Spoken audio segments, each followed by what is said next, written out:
dando tiempo a que algunos puedan recibir el mensaje de que ya estamos conectados para comenzar a las 8 en punto.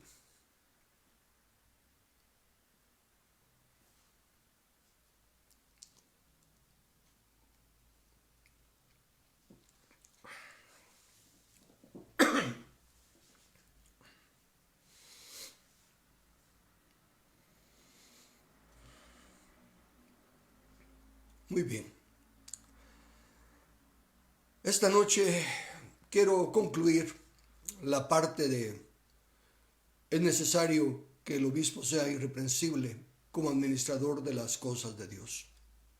Hay mucho que decir, pero creo que lo fundamental, lo que era más necesario entre todo lo necesario, se abarca en lo que hasta aquí he presentado. Así que quiero ahora tomar las palabras del apóstol Pablo cuando él ya va en camino a Roma, cuando él ya sabe que es la última vez que va a pasar por ahí y hablarle a los ancianos. Y los llama y les empieza a hablar. Y lo que me da tristeza y dolor reconocer, no voy a llegar a ello porque está más adelante, pero quiero decirlo desde ya. Y por eso es que me tomé la tarea, sentí la carga del Señor de hablar a los ancianos y los obispos. Porque después de que Pablo les habla lo que vamos a leer, más adelante les dice que él sabe que de entre ellos, de entre los obispos, de entre los ancianos, los ministros del Señor, se levantarán lobos rapaces. Así que yo quiero exhortarte, hermano obispo, sin importar la función que desarrollemos en el cuerpo de Cristo. Si encajamos como obispos, que ya en la plática di los ancianos, los que somos partícipes del ministerio quíntuple, todos encajamos en el rol de obispo en la iglesia local. Y todos debemos de trabajar en equipo y tener a quien rendirle cuentas. Ser nosotros la cabeza y los únicos que no tenemos a quien rendirle cuentas es lo peor que puede pasar, porque engañoso es el corazón sobre todas las cosas. Oigamos entonces pues la exhortación de Pablo a los ancianos. Comienza diciéndoles en el capítulo 20 de Hechos, versículo 27, porque no he rehuido anunciaros todo el consejo de Dios. Tened cuidado por vosotros mismos y por todo el rebaño sobre el cual el Espíritu Santo os ha puesto como obispos para pastorear la iglesia del Señor, la cual adquirió para sí mediante su propia sangre. En esta última oportunidad Pablo les dice que él no ha rehuido darles todo el consejo de Dios. Ese todo el consejo implica los principios, la esencia para todas las áreas de la vida. La palabra en el original, boule, de la raíz griega, significa más que la disposición, la voluntad. Y se diferencia de la otra palabra que se traduce consejo, en que este no es el resultado nada más del conocimiento intelectual, sino que de la determinación después de haberlo vivido. Así que Pablo está resumiéndolo de esta manera. Conociendo la voluntad de Dios y después de determinarla por la práctica, yo les he pasado a ustedes todo el consejo de Dios. Y todo el consejo ahora los reduce, dice, ponedle atención a dos áreas. Primero a vosotros mismos, obispos, ancianos. Lo primero que la Biblia a través del apóstol Pablo nos exhorta es a tener cuidado de nosotros mismos. Nosotros somos nuestro peor enemigo. El enemigo que nunca le ganamos la batalla. La guerra. Batallas le ganamos, batallas perdemos. Pero nunca le ganamos la guerra. Es la carne. En la Biblia simbolizada por Amalek, Amalek nunca lo podían destruir, siempre se escapaba alguno. Y así es por lo que la Biblia nos exhorta a crucificar diariamente la carne. De ahí que si no tenemos un balance, si no hay hermanos que tengan la libertad, la autoridad, el amor y la dedicación de llamarnos la atención, podemos creernos nuestras propias mentiras. Nuestro corazón es engañoso. Ninguno de nosotros es lo suficientemente sabio, maduro y espiritual para poder depender por sí mismo. No hay tal cosa como que dependo del Espíritu Santo. Si no eres parte de un consejo que tenga autoridad para llamarte la atención, estás en grave peligro y puedes convertirte en uno de esos lobos rapaces que le traiga tanto daño a la iglesia. Dos áreas. Tened cuidado. La palabra del griego prosecho significa volver toda la atención. O sea que no es algo así superficial, algo que sería bueno considerar, sino que es algo necesario.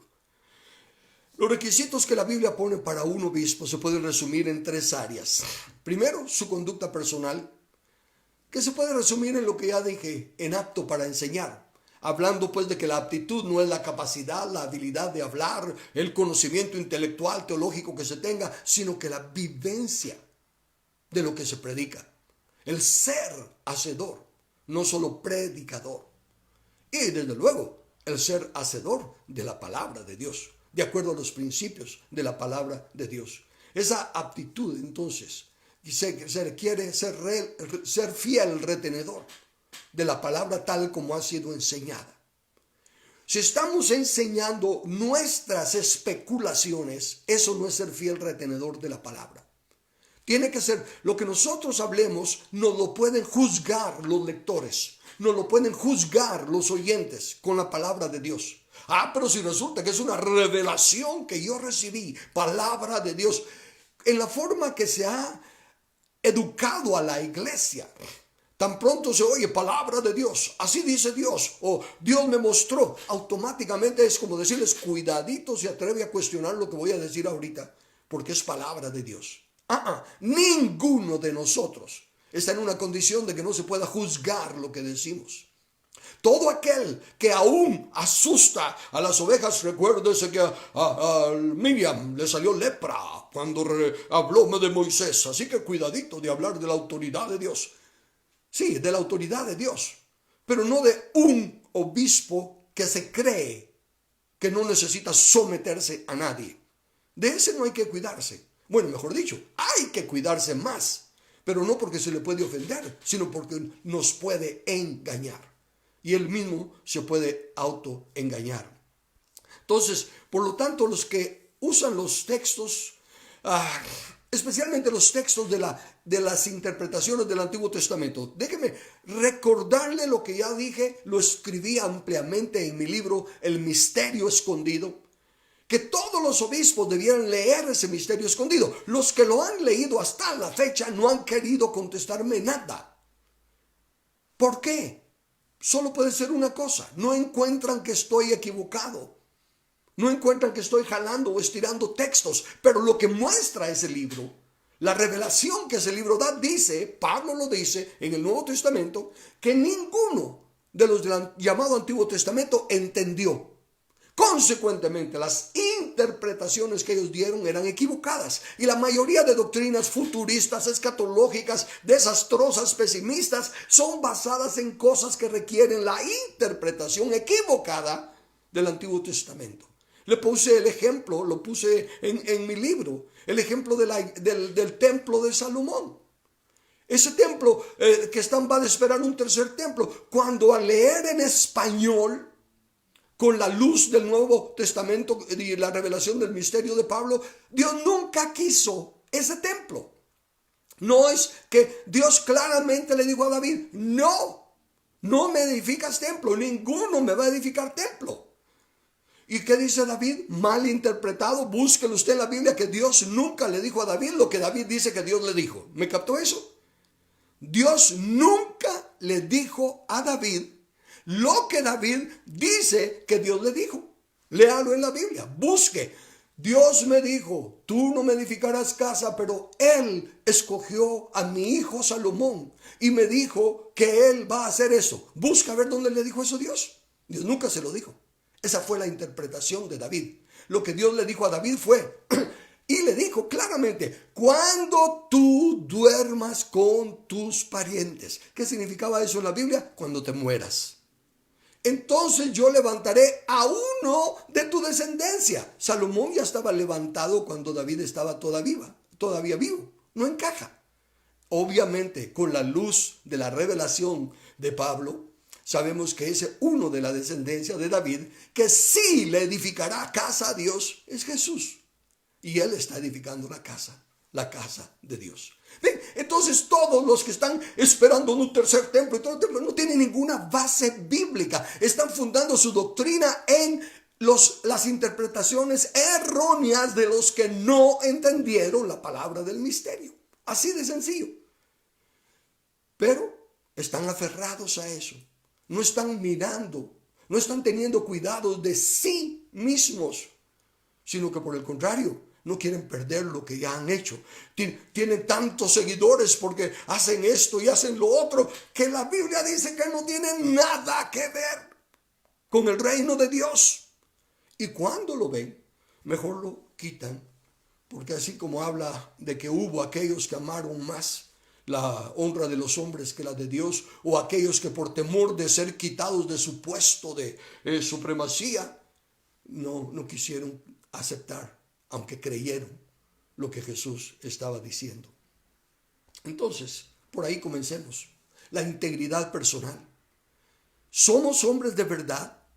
¿Somos hombres que al ser corregidos, al ser mostrados nuestro error con la palabra de Dios, clara y explícitamente? No estoy diciendo porque nuestra congregación cree esto o porque nuestra doctrina piensa esto. No. Con la palabra de Dios clara y explícitamente. Estamos dispuestos a reconocer, no lo había visto, no me había dado cuenta. Perdóname, Señor, y gracias por la luz, y empezar a caminar con esa nueva luz. Eso se requiere de un obispo para que sea irreprensible como mayordomo, administrador de las cosas de Dios. La segunda cosa es la conducta familiar, que básicamente sí se requiere que el obispo sea el retenedor de la palabra, tal como ha sido enseñada. Tomará muy en serio las palabras de Pablo cuando dice que él habla del matrimonio, pero que lo presenta como grande misterio que representa a Cristo y a la iglesia. Párese a pensar. Sí, Dios dice del matrimonio que el hombre representa a Cristo y la mujer a la iglesia. ¿Qué debe de hacer el obispo para ser fiel mayordomo de esa revelación? Debe de ser cabeza de su casa. Debe santificar a su esposa y debe criar a sus hijos en la disciplina y amonestación del Señor. La conducta que decíamos, que gobierne bien su casa. Y los maridos que, porque su esposa predica bien o hace esto por lo otro, dicen, no, pero yo le doy permiso o yo le delego autoridad. Usted no es obispo. Porque si fuera obispo, usted entendería que Jesús no delega su puesto a la iglesia. Jesús es cabeza de la iglesia y Él está trabajando. Dice el apóstol Pablo, dice que Jesús aún padece, que Cristo aún padece por su cuerpo que es la iglesia, tratando de llevarla a la madurez. Pero obispos que simplemente para no ser conflictivos y para quedar bien con medio mundo, hasta inventan cosas para respaldar algo que bíblicamente no tiene base. No son fieles mayordomos, ni son retenedores de la palabra fiel como ha sido enseñada. Es tiempo que recapacitemos, porque recuérdense que dice que cuando se nos pida cuentas, a los que tuvimos mayores privilegios, se nos requerirá más responsabilidad. Y que los que sin conocer mucho, pecaron, recibirán pocos azotes, pero que nosotros con todo el privilegio del conocimiento que se nos ha dado, si nos apartamos de él, recibiremos mayor condenación. No es bueno entonces que el hombre trabaje solo. No hay ningún hombre que pueda ser cabeza de ningún grupo. Jesús es la cabeza de la iglesia. Todos los demás somos parte de un consejo. Formamos parte de un consejo de obispos, de ancianos.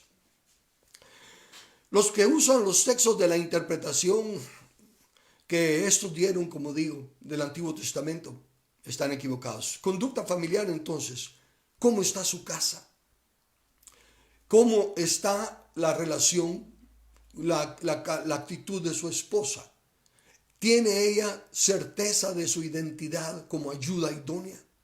¿Tiene ella certeza, gozo y paz en la función de madre, en la función del hogar? Y si es de mayor edad, si es una madre en Israel, ¿está ella con gozo enseñándole a las más jóvenes a cómo amar a sus maridos y a cómo educar a sus hijos? Que eso es lo que la Biblia dice. Si no, usted, obispo, ¿qué le está enseñando? O usted le está dando un título que Dios no le da. ¿Cómo están sus hijos? No tienen que ser pastorcitos, no tienen que ser ancianitos. Puede que uno de sus hijos quiera una profesión totalmente fuera de lo eclesiástico. El reino de Dios no es la iglesia. La iglesia juega un papel sumamente importante en el reino, pero el reino de Dios lo es todo. Dios necesita ministros en las artes, ministros en la ley, ministros en la medicina, ministros en la educación, ministros en los deportes, ministros en todo, para que en todos sean luz y para que en todos sean sal, con su buen comportamiento. Y la Biblia nos dice que instruyamos a nuestros hijos en su camino, no en lo que yo quiero, no en lo que yo considero que es lo mejor para ellos, sino que en su camino, la vocación que Dios ha puesto en ellos. Ellos ya vienen con talentos y dones dados por el Creador. Y nuestra tarea es ayudarlos a desarrollar esos dones y esos talentos. Pero todo bajo los principios del reino de Dios. Y para ello nosotros tenemos que estar caminando en esa actitud. Por lo tanto, santifiquemos otra vez el rol de los obispos. Preciosas hermanas mal enseñadas,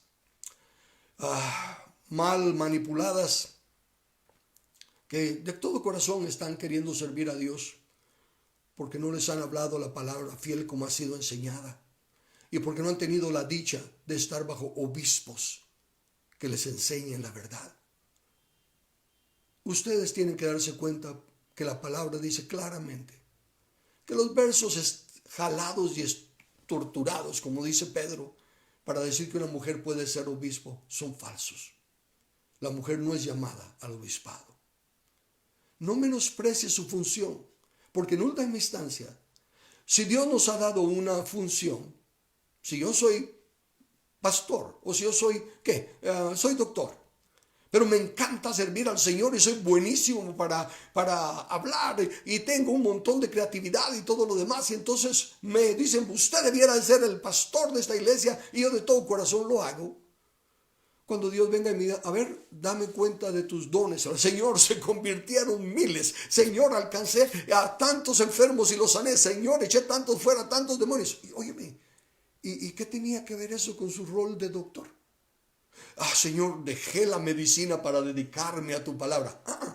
¿Quién te ha dicho que yo te puse ahí? Yo te puse con dones para la medicina. Esa gracia que sientes tener con la gente era para que trataras bien a los pacientes como pacientes, no como números. Y tú usaste el don que te di para otra cosa que no te llamé. Así que en cuanto a tu responsabilidad del don que te di, cero. Eso, lo mismo pasa, amadas hermanas, cuando ustedes quieren tomar un rol que no les compete. Y miren cómo, por ustedes estar avalando eso, hay tales mujeres, que ahí sí no voy a decir hermanas, que blasfeman aún en sus llamadas prédicas y estafan a las ovejas. Qué bien merecido lo tienen por ser tan ignorantes y haraganes y negligentes en leer la Biblia. Jesús dijo, mirad que nadie os engañe. Y están siendo engañados.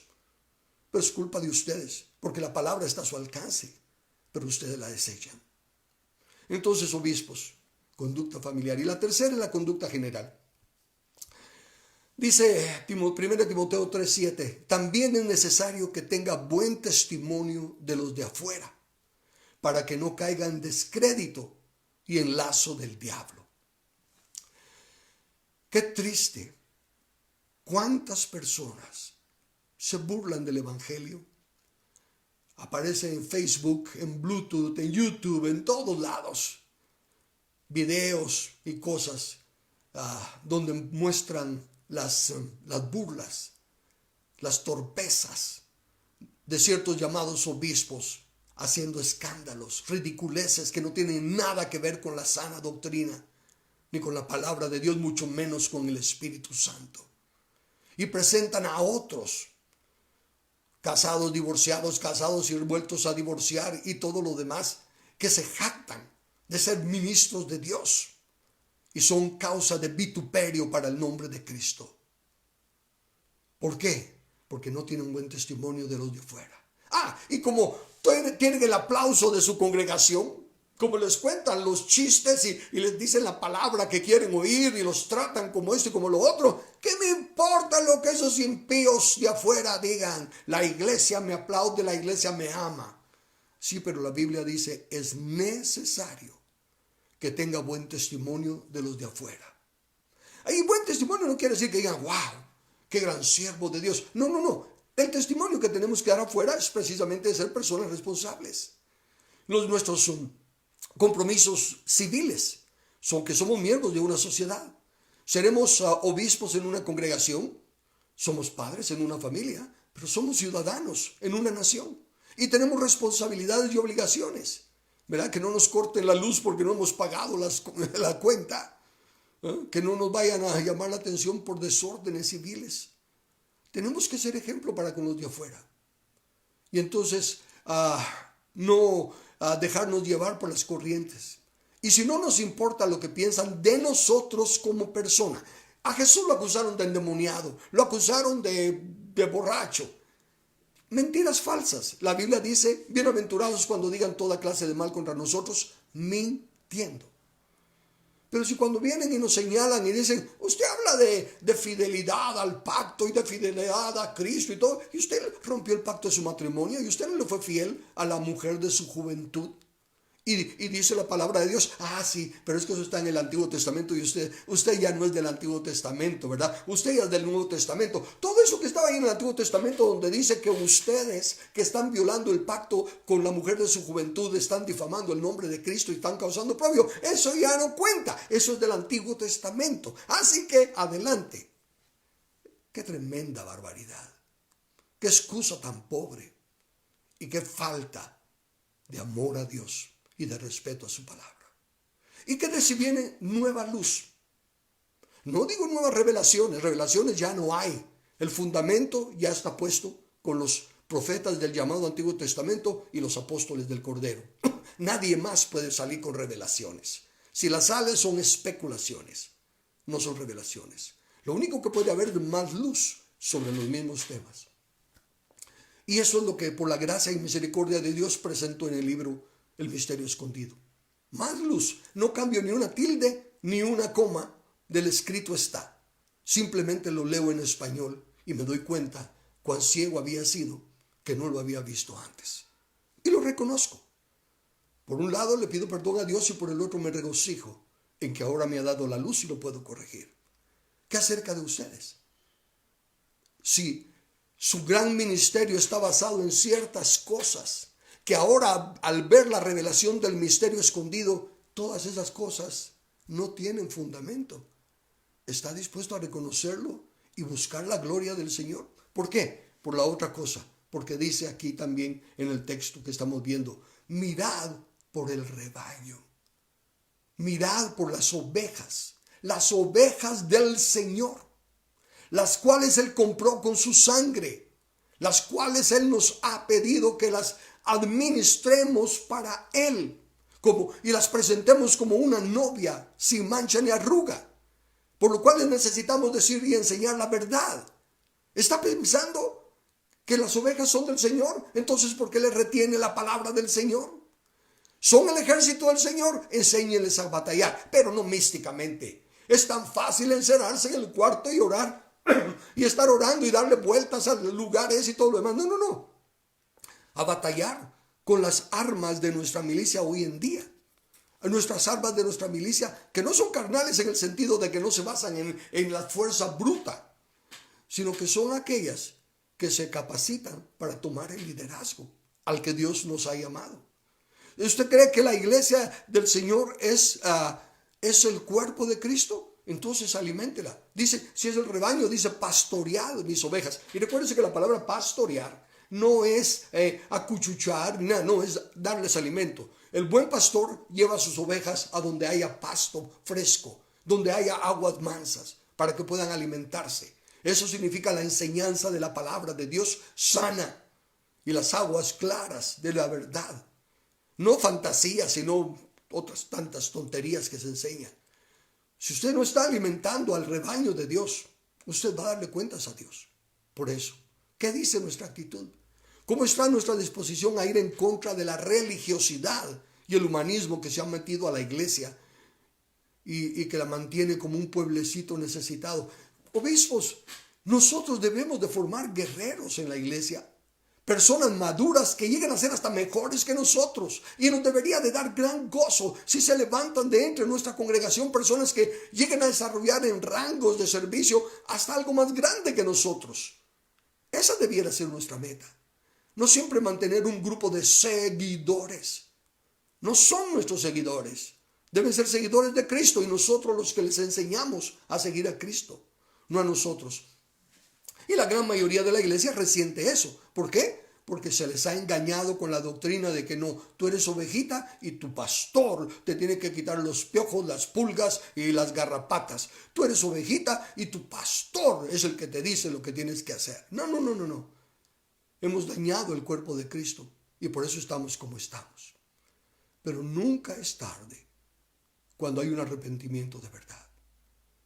Así que, obispos, es necesario que el obispo sea irreprensible como administrador de las cosas de Dios. Y cuando aparezca el príncipe de los pastores, él pedirá cuenta a cada uno de nosotros de cómo hemos tratado con sus ovejas, las cuales él compró con su sangre para su gloria.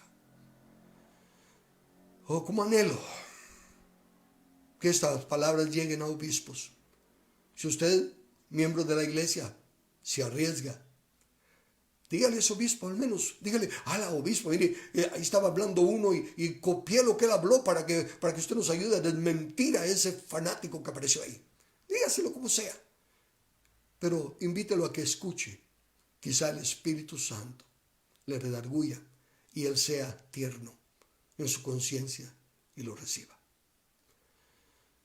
Dios es tan grande en misericordia, pero recordemos, no contenderá para siempre con el espíritu del hombre. No nos esperemos hasta el último momento. En tiempos difíciles como estos es cuando se tienen que levantar los verdaderos hombres de Dios, los verdaderos obispos de Dios, y levantar de este engaño, sacar de esta falsedad al mundo en el que nos encontramos y continuar con la obra que el Señor nos encargó, de que venga su reino y sea hecha su voluntad aquí en la tierra, como es hecha en el cielo. Que Dios nos bendiga y que aún no sea el tiempo de que quite su misericordia.